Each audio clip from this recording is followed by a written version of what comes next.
When I think back on my life with Sarah, I can't help but feel a mix of disbelief and anger. We had it all, or so I thought.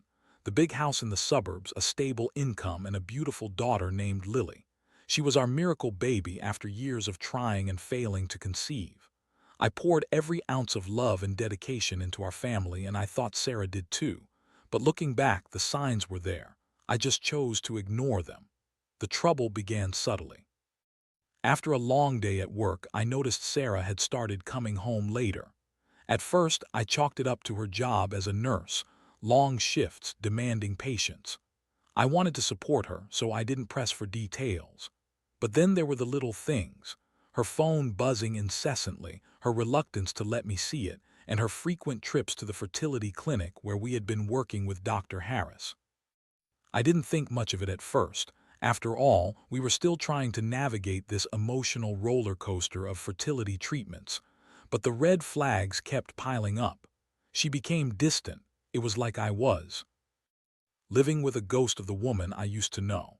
The warmth we shared began to flicker, replaced by cold, empty conversations. I remember one night, we were supposed to have dinner together, but she sent me a text at the last minute saying she had to work late. I sat alone at our dining table, staring at the empty seat across from me, feeling the weight of her absence. Then came the day that changed everything. I had taken an unexpected day off work, hoping to surprise her with a nice lunch. I picked up her favorite takeout and drove to the clinic, knowing she was there for an appointment. As I pulled into the parking lot, I noticed her car. My heart sank. Something felt off. I walked inside and my stomach twisted in knots as I approached the waiting area. I glanced around, expecting to see her there, but then I spotted them. Sarah and Dr. Harris were in an office, the door slightly ajar. I could see them through the glass, not just talking but laughing, leaning in closer to each other. The sight knocked the breath out of me. I froze, clutching the takeout bag, feeling like I'd been punched in the gut. In that moment, everything I thought I knew shattered. The reality of Sarah's betrayal hit me like a freight train. They were supposed to be discussing our embryo results, not flirting and sharing a moment that should have been reserved for a husband and wife. I felt a surge of rage and sorrow wash over me, followed by disbelief. How could she do this to me, to us? I stumbled back out to my car, head spinning. I didn't know what to think or feel. I drove home in a daze, anger simmering beneath the surface. I couldn't wrap my head around what I had just witnessed. My life felt like a cruel joke, and I was the punchline. When Sarah finally came home, I was ready. I confronted her, my heart racing and my voice trembling with a mix of anger and pain.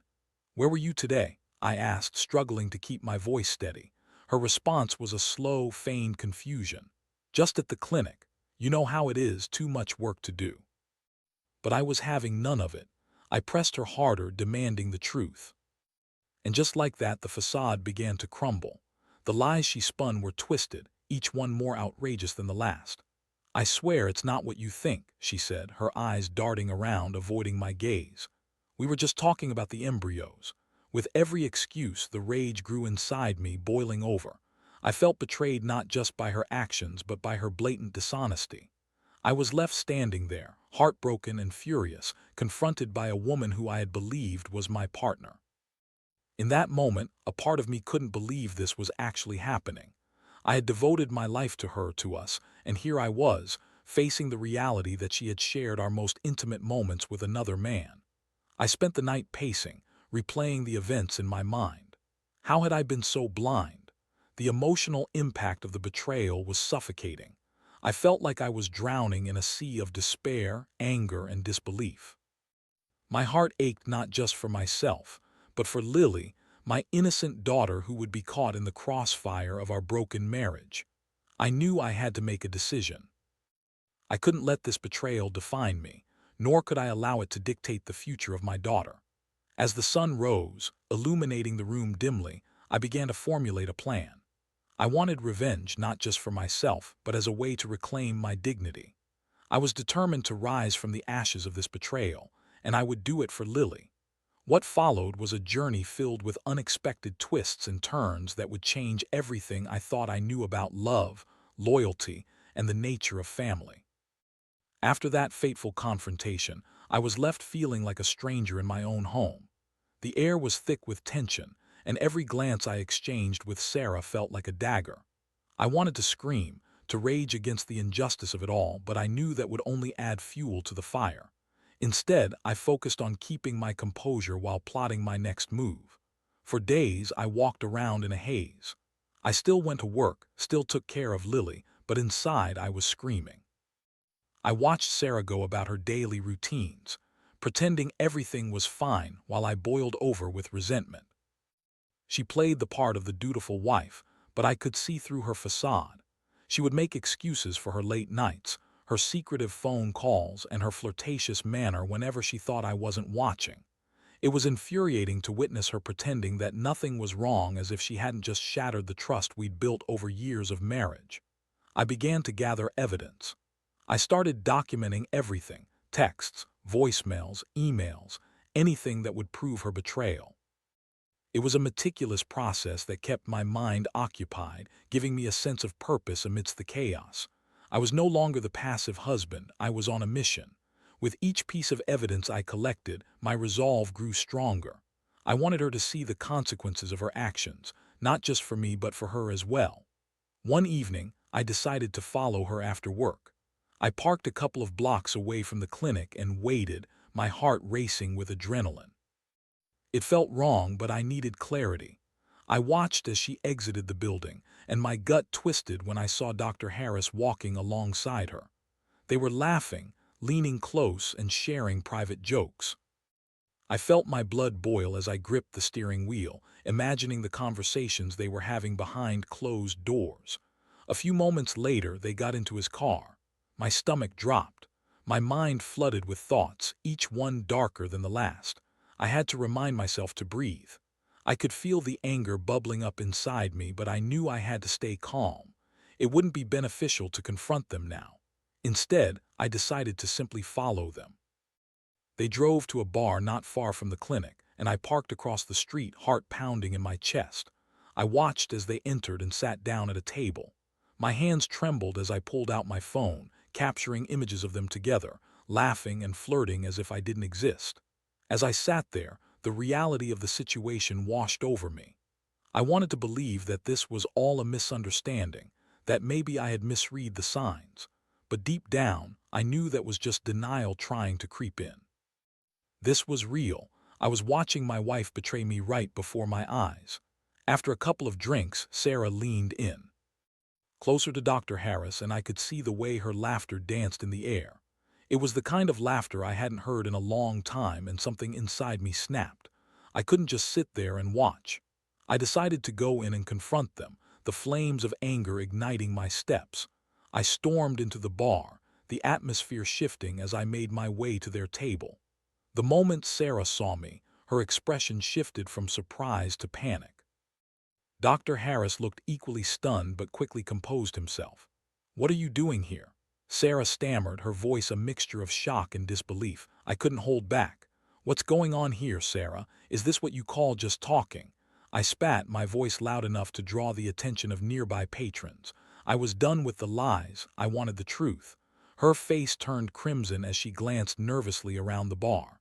"This isn't what it looks like, Jason." She protested, but her voice trembled and I could see the cracks in her facade. "Then what is it, Sarah? Because it looks pretty damn clear to me." I shot back, pointing at Dr. Harris, who was trying to shrink into his chair, clearly uncomfortable with the situation he found himself in. She opened her mouth to respond, but the words wouldn't come. I could see the desperation in her eyes as she realized she had no good excuse left. In that moment, I caught a glimpse of the woman I once loved, and it only fueled my anger further. This wasn't just about betrayal. It was about the woman who had turned into someone I barely recognized. The confrontation escalated, and Sarah finally admitted to the affair, though she tried to downplay it. "It was a mistake. I didn't mean for it to happen," she insisted, but the words felt hollow. I could see the regret etched in her features, but it was too late for apologies. "You didn't mean for it to happen. You think that makes it okay?" I barked, the hurt in my voice raw and unfiltered. "You think it's just some mistake you can brush under the rug. We have a daughter, Sarah. How could you be so selfish?" The anger that had been boiling inside me erupted, and I felt a sense of clarity. This wasn't just about her betrayal. It was about the many moments I had given her, the sacrifices I had made for our family. I felt betrayed not just as a husband but as a father. As I walked away from that bar, my heart felt heavy with sorrow.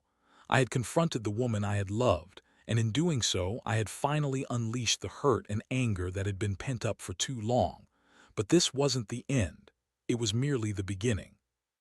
I was determined to stand my ground, both for myself and for Lily.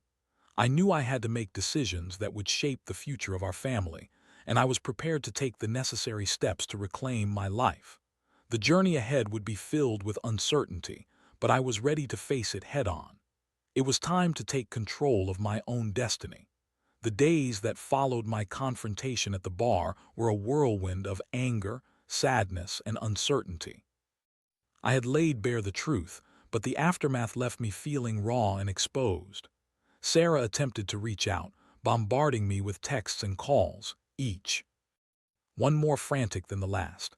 "I'm sorry," she would say. "We can work this out and I love you." But I could hardly bear to look at her, let alone respond. Each time I saw her, I was reminded of the betrayal, of that laughter she shared with Dr. Harris. The trust we had built over years felt irrevocably shattered. I was a man standing at the edge of a precipice, unsure whether to jump or to turn back. I knew that I had to make a decision, and it had to be one that aligned with what I truly wanted. I began to talk to friends, seeking their advice, sharing my story, and trying to gain some perspective. Some were shocked, unable to comprehend how Sarah could betray me so easily. Others were more pragmatic, suggesting I consider counseling or even reconciliation. But how could I reconcile when the image of her with him was burned into my memory? One evening, I took Lily to the park, a place I had always associated with happiness. As she played on the swings, I sat on a nearby bench, watching her laughter pierce through my fog of despair. She was so innocent, so unaware of the turmoil brewing in her family. I felt a pang of guilt for putting her in this situation, for allowing her mother's choices to affect her so deeply. As the sun dipped below the horizon, I felt a new determination take hold. I needed to protect my daughter, and that meant making a decision about Sarah. I couldn't allow her infidelity to taint my relationship with Lily. I had to be the stable force in her life, the unwavering rock she could rely on. The following week, I decided it was time for another conversation with Sarah, but this time it wouldn't just be about her betrayal. I sat her down in the living room, my heart pounding. "We need to talk about our future," I said, trying to keep my voice steady. She looked at me, her expression a mix of hope and fear. "I want to make things right, Jason. I know I messed up, but I'll do anything to fix this," she pleaded. "Sarah, I don't know if fixing this is even possible," I replied, my voice low. "You crossed a line that I can't overlook. You think saying sorry will erase the hurt you've caused. It doesn't work like that." She started to tear up, and for a moment I felt a flicker of sympathy, but I quickly squashed it down. I had to stay strong. "I want to focus on Lily. She deserves stability, and right now your actions have jeopardized that." "Jason, please, I love you. I love our family," she cried, and I could see the genuine regret in her eyes, but it wasn't enough. "I don't know if I can trust you anymore, and I certainly can't trust you to be a good partner after what you've done," I said, my voice firm. "I think it's best if we take some time apart. I need to figure out what I want." The silence that followed felt like a weight pressing down on us. Sarah's tears fell silently, and I knew I was breaking her heart, but I had to prioritize my own healing. "Are you saying you want a divorce?" she asked, her voice trembling. "I don't know yet. I just need space," I replied, my heart aching as I said the words. I could see the reality of my decision sinking in for her, and it was hard to bear. After that conversation, we began to live separate lives under the same roof. I focused on my daughter, spending as much time as possible with her. I started to create a routine that was centered around her needs. We visited the park, had movie nights, and baked cookies together on weekends. I wanted to be the best father I could be, even as my own heart felt shattered. I also started seeing a therapist, someone who could help me navigate this emotional minefield. Sessions were filled with anger, sadness, and confusion, but they also provided clarity. I realized that I was more than just a victim of betrayal. I was a father who had the power to shape the narrative moving forward. I didn't have to let Sarah's actions define me or my future. One day, while driving home from therapy, I had an epiphany. I needed to take control of my own life, to reclaim my sense of self that had been lost in the chaos of Sarah's betrayal. I wanted to be an example for Lily, to show her what strength and resilience looked like. I couldn't let my pain consume me. I had to channel it into something positive. As I pulled into the driveway, I felt a renewed sense of purpose. It was time to take action, to stand firm in my principles, and to make decisions that would benefit not only myself but also my daughter. The road ahead would be challenging, but I was ready to face it. I had learned that love could exist even in the face of betrayal, but it had to be rooted in honesty and respect. I wanted that for Lily, and I was determined to find a way to navigate our new reality, whether that meant reforming our family or completely redefining it. It was a journey I had not anticipated, but I knew I wouldn't be walking it alone. I had my daughter by my side, and together, we would find our way through the darkness. I might have lost my wife, but I was determined not to lose myself or my bond with Lily. The next chapter was waiting to be written, and I was ready to embrace it. As I settled into this new rhythm of life, the days turned into weeks, and I found a strange balance between my heartache and my responsibilities as a father. Each day felt like a battle, but for Lily, I was willing to fight. I threw myself into parenting with renewed fervor, determining to be the best father I could be, despite the emotional turmoil swirling within me. I took on the role of both mother and father, a thought that initially seemed daunting but gradually became a source of strength.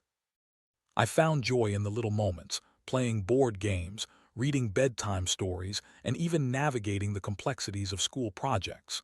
Lily seemed to flourish in this environment, her laughter echoing through the house, reminding me of the innocence that still existed in our lives. However, Sarah continued to reach out, and her attempts to reconcile weighed heavily on me. She would text me about her day, trying to engage me in conversations about Lily. I could feel her desperation in every message, a mix of remorse and hope that we could somehow mend what was broken. I kept my responses short and to the point, focusing solely on our daughter. I wasn't ready to let emotions cloud my judgment again. I needed to remain firm, even as my heart ached for the memories of the life we once had together. But as the weeks passed, I realized I needed to confront the reality of Sarah's presence in my life. One evening, after a particularly exhausting day, I sat down and wrote her a message. "We need to talk." It was time to set boundaries, not just for myself but for Lily as well. I wanted to clarify where we stood and what our future might look like. We agreed to meet at a coffee shop, a neutral ground that felt less intimidating than our home. As I arrived, I could feel a knot forming in my stomach. I had prepared myself for this conversation, but the thought of facing her again stirred up old emotions. I needed to be strong. I couldn't let myself waver. When Sarah walked in, I could see the tension in her shoulders, the way she held herself as if bracing for impact. "Thanks for meeting me," she said, her voice shaky. "Let's just get to it," I replied, trying to keep my tone neutral. "We need to establish some boundaries. I want to focus on Lily and make sure she is okay, but we can't keep pretending everything is fine between us." She nodded, her eyes welling up. "I know I've messed up and I understand why you're angry. I just miss our family, Jason. I know I made a terrible mistake, but I want to make things right." "Miss our family," I said, suppressing the anger that bubbled up again. "You had a family, Sarah, and you tore it apart for a momentary thrill. I can't just forget that." Her expression twisted in pain, and I felt a flicker of guilt for being so harsh, but I quickly reminded myself that I needed to stand firm. I can't be in a place where trust no longer exists. It's not healthy for either of us. "I'll do anything to earn your trust back," she pleaded, her voice breaking. "Trust isn't something you can just earn back overnight," I countered. "It's going to take time, and I don't know if I'm ready for that yet. You need to understand that we may have different paths now." We talked for a while longer, and I laid out my thoughts about co-parenting. I made it clear that I wanted to support her relationship with Lily, but I needed her to respect my boundaries. "We can't be friends right now. I need time to heal, and I need you to give me that," I emphasized. As I spoke, I could see the realization dawn on her face. She was losing me, and I was finally willing to let that happen. I walked away from that conversation with a sense of clarity I hadn't experienced in weeks. I was ready to prioritize my own healing and focus on creating a stable environment for Lily.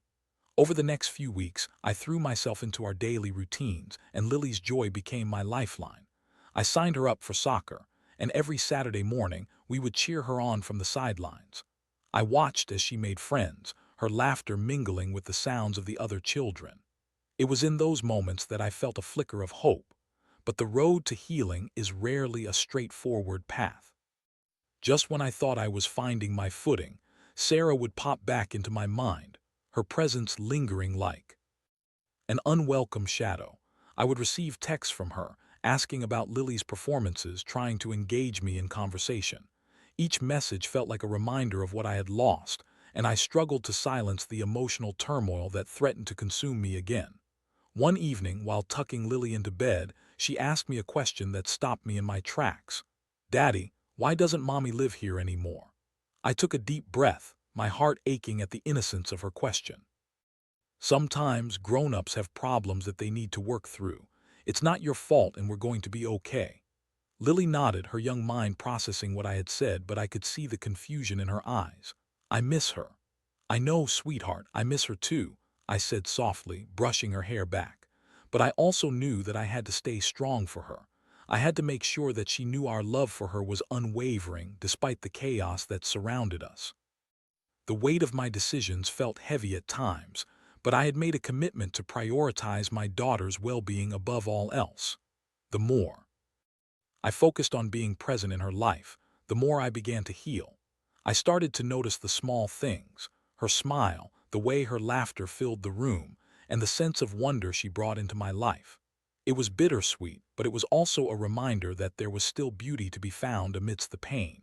As weeks turned into months, I began to see a glimmer of light at the end of the tunnel. I felt a sense of empowerment in knowing that I was capable of navigating this new chapter in my life. I wasn't just surviving, I was rediscovering who I was as a father, someone who could stand tall in the face of adversity. But I also knew that my journey wasn't over. I was still grappling with the remnants of betrayal, and to fully heal, I would have to confront my feelings for Sarah head-on. It was time to decide whether I could truly move forward, or if I was destined to be haunted by what once was. I knew the next steps would be challenging, but I was ready to face them. I had come too far to allow my past to define me, and I was prepared to take the necessary steps toward reclaiming my life, no matter where that path might lead. With Lily by my side, I was ready to forge a new beginning, one that honored our past while embracing the uncertainty of our future. As the months rolled on, I found myself in a complicated dance of emotions. I was learning to navigate my new life as a single father while still grappling with the aftermath of Sarah's betrayal. I had made strides in creating a routine that brought consistency to Lily's life, but the emotional baggage lingered like a persistent shadow, one that wouldn't easily fade away. One evening, as we settled in for our weekly movie night, I felt a sense of normalcy wash over me. Lily snuggled up on the couch, her favorite blanket wrapped around her, and we flipped through the options on TV together. The laughter we shared was infectious, a moment of peace amidst the storm that had engulfed our family. But as the credits rolled on another animated movie, my phone buzzed on the coffee table. I picked it up absent-mindedly, only to see a message from Sarah. "Can we talk? I miss you and Lily. I want to see her." A knot tightened in my stomach. I had been avoiding conversations with her, trying to keep the focus on our daughter without letting her attempts at reconciliation pull me back into a web of confusion. I hesitated, but a part of me felt compelled to respond. After everything, could I really deny her the chance to see our child? I took a deep breath and typed back, "We can talk, but I want to set some clear boundaries first." It was a cautious approach, but I knew I had to protect my heart while also considering Lily's feelings as her mother. We agreed to meet at a nearby park the following Sunday. I spent the week alternating between anxiety and determination, reminding myself that I wouldn't allow Sarah to disrupt the life I had built for Lily and me. I wanted to ensure our daughter had a relationship with her mother, but I also had to be wary of any emotional manipulation that might come into play. When Sunday finally arrived, I arrived at the park early, sitting on a bench watching families stroll by with their children. It was a beautiful day, and part of me longed for the days when things were simpler, when the idea of family felt like a warm embrace rather than a source of pain. Sarah arrived a few minutes later, her hair pulled back in a casual ponytail, a nervous energy radiating from her. She approached cautiously as if unsure of how I would react. "Thanks for meeting me," she said quietly, her voice tinged with vulnerability. "Let's keep this about Lily," I replied, my tone neutral but firm. "You wanted to see her, let's focus on that." She nodded, her eyes downcast, and I could sense the weight of guilt hanging over her. "I know I messed up. I've been doing a lot of thinking and I miss being with you and Lily. I want to be a better mother." "Words are just words, Sarah," I said, cutting her off before she could elaborate. "You've hurt us both, and it's going to take more than apologies to fix this. I need to know you're serious about being a part of Lily's life without any conditions." "I am serious," she insisted, her voice trembling slightly. "I want to change, I'll show you. I've started seeing a therapist, working on myself. I want to be the mom Lily deserves." The sincerity in her voice tugged at my heartstrings, but I quickly reminded myself of the pain she had caused. "You can't just expect everything to go back to normal overnight. It's going to take time. Trust can't be rebuilt just because you want it to." "I understand," she said, her eyes finally meeting mine. "I'll do whatever it takes. I miss our family, Jason. I want to make it work." That moment hung in the air, heavy with unspoken feelings. I could see her desperation, the longing for forgiveness written all over her face, but I also knew that words without action meant nothing. "Let's see how things go," I said cautiously. "You can start by spending time with Lily. Just keep it simple for now." The conversation shifted to practicalities, scheduling weekend visits and outings. I felt a mix of relief and anxiety. This could be a new beginning, but it could also unravel everything I had worked so hard to build. When Lily finally arrived at the park, her face lit up with excitement at the sight of her mother. I watched as they hugged, the genuine warmth between them stirring something deep within me. It was hard to deny the love they shared, even after everything that had happened. But I had to remain vigilant. I couldn't let my guard down completely. As the days turned into weeks, Sarah began to spend more time with Lily, and I observed their interactions cautiously. I could see the joy in Lily's eyes as she reconnected with her mother, but I was also acutely aware of the fragility of this situation. There were moments when I felt a glimmer of hope, almost believing that we could mend the rift that had formed. But there were also moments of doubt, when I caught Sarah lingering too long in her old habits, or when she would make comments that reminded me of the betrayal. I felt torn between wanting to protect my daughter and wanting to believe in the possibility of redemption for Sarah. One evening, as I tucked Lily into bed, she looked up at me with wide, innocent eyes. "Daddy, can we have a family dinner? Just like old times?" The question hit me like a ton of bricks. My heart ached at the thought of what could have been. "We'll see, sweetheart," I replied, forcing a smile. "Maybe one day." As I walked out of her room, I felt the heaviness of uncertainty loom over me. The path ahead was unclear, and I was left grappling with my feelings. Could I truly forgive Sarah? Could I allow her back into our lives without fearing a repeat of the past? The answers eluded me, but I resolved to focus on what mattered most: Lily's happiness. I knew I had to remain strong for her sake, even as I wrestled with my own emotions. My journey was far from over. I was still piecing together the fragments of my heart, navigating the intricate balance between hope and caution.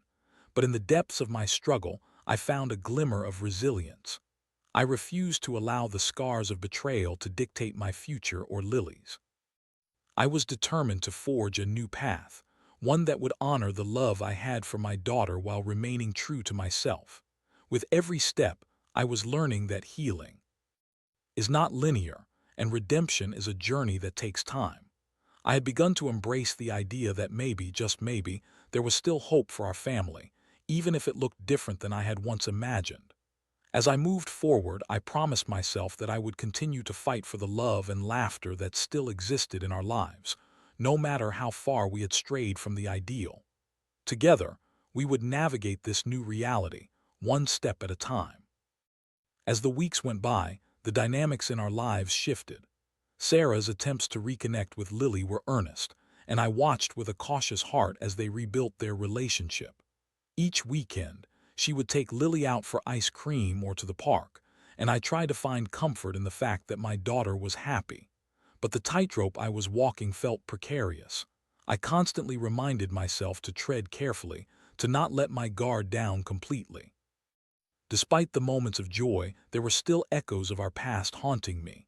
I would catch myself replaying memories of our family before the betrayal, before the cracks began to show.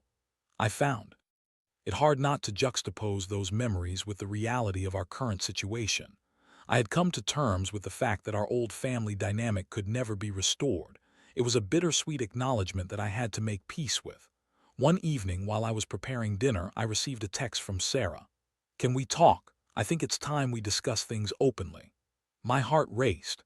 This could either lead to a breakthrough or more heartache, but I knew I owed it to myself and to Lily to hear her out. We agreed to meet at the local coffee shop, a place that had become our neutral ground. When Sarah arrived, she looked more composed than I had seen her in weeks. There was a sense of determination in her eyes that intrigued me but also made me wary. "Thanks for meeting me," she said, taking a seat across from me. "I know I've hurt you and I've been doing a lot of reflecting." "I appreciate that," I replied cautiously, trying to gauge where this conversation might lead. "But I need to know what you're really thinking. What is it that you want?" "I want to be a better mother and a better person," she said earnestly. "I've started going to therapy regularly. It's helped me confront my mistakes and I want to take responsibility for them." The sincerity in her voice caught me off guard. It was a refreshing change from the defensiveness I had grown accustomed to. "What does that look like for you?" I asked, trying to keep my tone neutral. "I want to be involved in Lily's life, yes, but I also want to rebuild your trust, Jason. I know I've shattered it and I don't expect it to happen overnight, but I'm committed to working for it. I'll meet with you weekly if that's what it takes," she said, her voice steady. I felt a mixture of hope and skepticism. The thought of Sarah genuinely wanting to change was both exciting and terrifying. "Trust is built on actions, not just words, Sarah," I reminded her. "You're saying all the right things, but ultimately your actions will speak louder." "I understand," she replied, her expression earnest, "and I'm willing to prove it. I want to show you that I can be dependable, that I can be the mother Lily deserves. I won't put you in a position where you feel you have to be on guard." After a long pause, I leaned back in my chair, contemplating her words. "I need to see consistency. If you're serious about this, then we can begin to navigate a path forward, but I can't promise anything beyond that. I need time." "Time is all I ask," she said softly, relief washing over her face. "I just want a chance to show you that I can be better." That conversation marked a pivotal moment in my journey. I had been so focused on my own hurt that I had almost forgotten the possibility of growth and change, not just for me, but for Sarah too. I realized that healing wasn't a one-way street. It would require effort from both of us, but if I wanted to give Lily the best situation possible, I had to allow for the possibility of reconciliation. With each passing week, I watched as Sarah made strides. She began showing up consistently for her visits with Lily, and I started to see glimpses of the mother I had once known. Our conversations became more productive. We shared responsibilities in co-parenting, and even began to find common ground on how to navigate potential disagreements. Lily began to flourish in this nurturing environment, her laughter ringing through the house, a sound that had become a balm for my soul. I noticed her becoming more secure, more confident as her mother took an active role in her life once again. It filled me with a sense of pride to see her thrive, even amidst the challenges we faced. As for Sarah and me, we cautiously began to rebuild our communication. We shared parenting tips and discussed Lily's progress, always keeping the focus on what was best for her. I allowed myself to believe that there was hope for change, but I remained vigilant, reminding myself that it was a marathon, not a sprint. One day, as I tucked Lily into bed, she looked at me with those wide, inquisitive eyes again. "Daddy, do you think Mommy and I can be together again like before?" Her question struck a chord deep within me, and I felt a wave of emotion wash over me. Sweetheart, it might take time, but we're all working on it together. What's important is that we're all here for you. Her smile lit up the room, and in that moment, I realized that healing was possible, not just for me but for our whole family. It would require patience and resilience, but I was willing to embrace that journey. I had spent so long focused on the betrayal and the anger that it had nearly overshadowed the love that still existed within our family. I was learning that forgiveness doesn't mean forgetting. It means allowing yourself to move forward. It meant recognizing that while history shapes us, it doesn't have to dictate our future. As I settled into bed that night, I reflected on how far I had come. The pain of betrayal was still there, but it no longer consumed me. I was reclaiming my narrative, not just as a husband, but as a father, one who would strive to create a nurturing environment for his daughter. Our story was still unfolding, and while I didn't know what the future would hold, I felt a renewed sense of hope. I was ready to embrace whatever came next, forging a path for myself and for Lily one step at a time. Together, we would navigate our new reality, and in doing so, I believed we could create a new family dynamic, one built on love, trust, and resilience. It was a journey I was willing to take, for the sake of my daughter and ultimately for myself.